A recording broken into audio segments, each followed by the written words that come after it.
So in addition to tucking the garden in for wintertime nights, yeah, that'll be an interesting little experiment to do this winter. See if I can get some other kiwi plants out there. All right. Oh man, Steve, we're here. I am here. Oh. I'm off camera. It's cold today. It's not.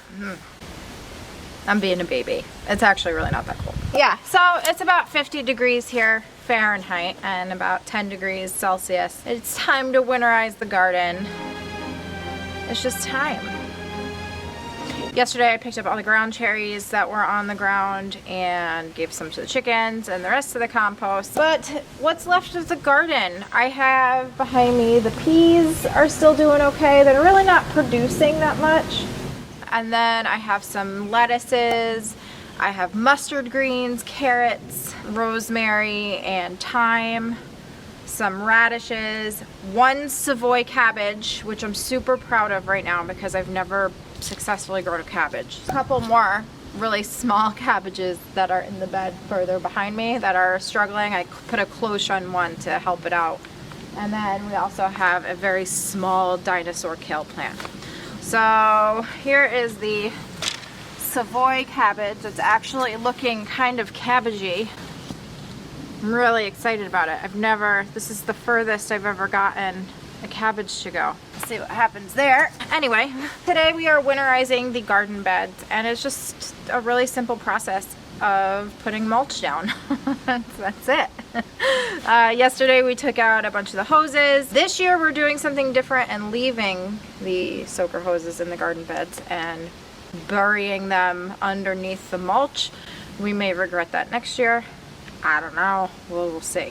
Just the idea of taking them all out again like we did last year just seemed like too much this year, so we just decided to leave them in and see what happens. I already have been mulching some of the garden beds. The sweet potato bed was done when I planted the garlic. I mulched the garlic beds when I planted the garlic, and I've been slowly adding in a bag here and there. And then Steve and I yesterday, we went to Home Depot and we picked up 10 more bags of plain hardwood mulch. This is just regular mulch that doesn't have any stains or dyes or anything like that. And we hope eventually to have our own to be able to compost the beds with, but we really like the hardwood mulch, and there's reasons for that. And the main one being our worms love it, and we get an intense amount of worm castings, and soil itself is just richer and better just from using the hardwood.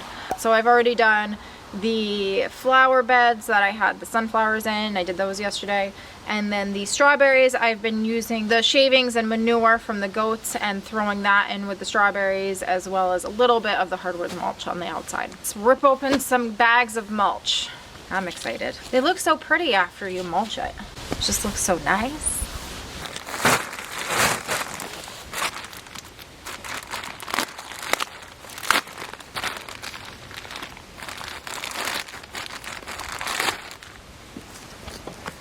So this is really simple. This is what the mulch looks like. It's just hardwood mulch, and the bags are about $3 or so for a bag of it. And we just spread it out in the garden bed.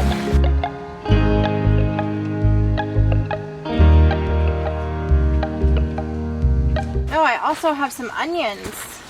I had extra onions later on in the year that I didn't know where to put, so I stuck them over here and in the bed over there. They're doing pretty good, so we'll see. Maybe we'll get some onions from these. We're gonna leave them in the ground over winter and see what happens. Nice little experiment.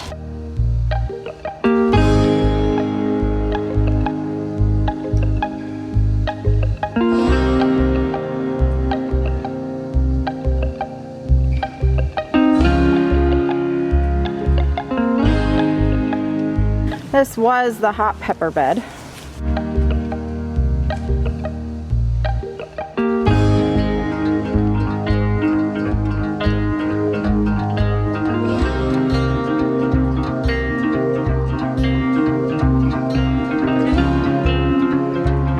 I have one iceberg lettuce here. Well, 2 iceberg lettuce plants in there that are still doing okay. So we're gonna try and save them and keep them going. Now I'm just going to mulch this bed here.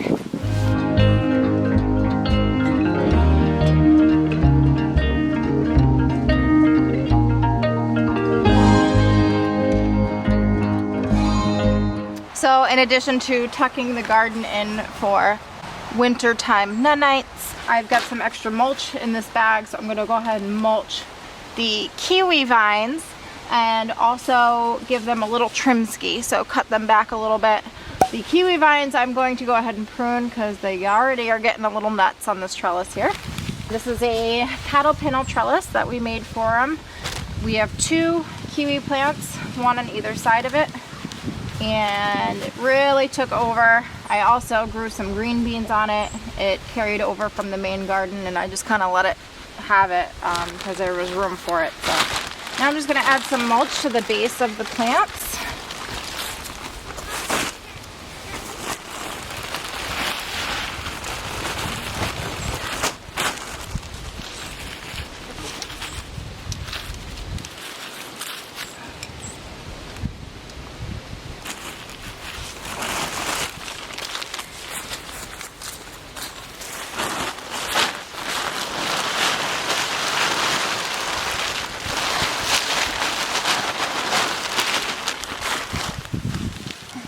Alright, so here is how the kiwi vines look so far. They really kind of intertwined around this cattle panel trellis here.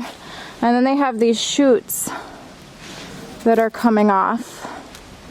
And those are what I'm going to be pruning. I'm actually going to try and root these shoots off of here and some soil inside. But this is how it looks. All the leaves have pretty much died back. It is November 15th right now. This plant over here isn't as strong as the other one, but it for sure has caught up. I mean, this is more of a fresher vine right here. This isn't really dried up. So I think I'm going to prune these ones back a little bit more too. You can see all of these extra pieces coming off. If you're interested more about these kiwi vines that we've planted, I'll link all of the videos below about what we are learning about these plants and what we like about them and types of fruit that they produce. So I'm just going to be pruning them back, and then I'm also going to be saving some of the cuttings to try and root. I don't know if it will work. Very well might not, but I'm cutting them off anyway, so.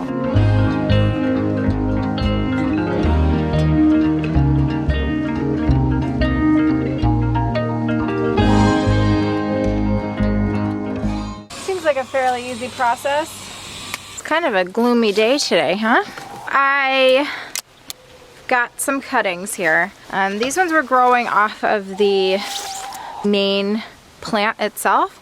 So I cut it right at that node, and it's actually still green. Hopefully I can get it to root somehow. I might do a couple different methods.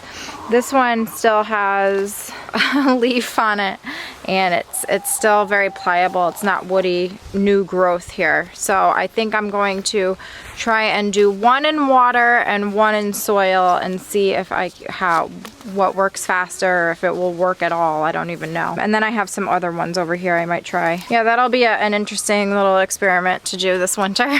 See if I can get some other kiwi plants out there. I got all of the garden bed mulched. We did some of the larger plastic containers, but I didn't do all of the fabric pots yet, mostly because what I had done last year was I had dumped all of the containers out into a compost area, tilled it up, and let it break down over winter time before I recycled it and reused it again this year. I don't know if I'm going to do that again. It worked out well, but it was also a lot of work. I might end up just mulching all of the pots that have soil in them and seeing how that does for next year, and then comparing and see which method works better for reusing soil and things like that for us. But here is how the garden looks now. It's mostly mulched and all cleaned out. I still have to clean out that little greenhouse that we have. There's a bunch of supplies and things in there that I need to take out and put away. And then all like the little solar lights and decorations and stuff I need to box up and get out of the garden just so they don't get ruined from any of the freezing weather that we might get. Doing things like this at the end of the gardening season is kind of bittersweet, but at the same time it gets me so excited for next year. I'm so excited to start planting. I've already gotten my seeds out, and I'm going going to take you guys along with me while I go through my seeds and figure out which ones I liked, which ones I didn't, and go from there about making a list of all the different kinds of seeds I want to order, and maybe try out some new varieties is always fun too. We're lucky to have the space to be able to do that. Thank you so much for watching. I hope you enjoyed it. If you did, please give it a thumbs up, and we will see you next time. Thanks for watching. Bye.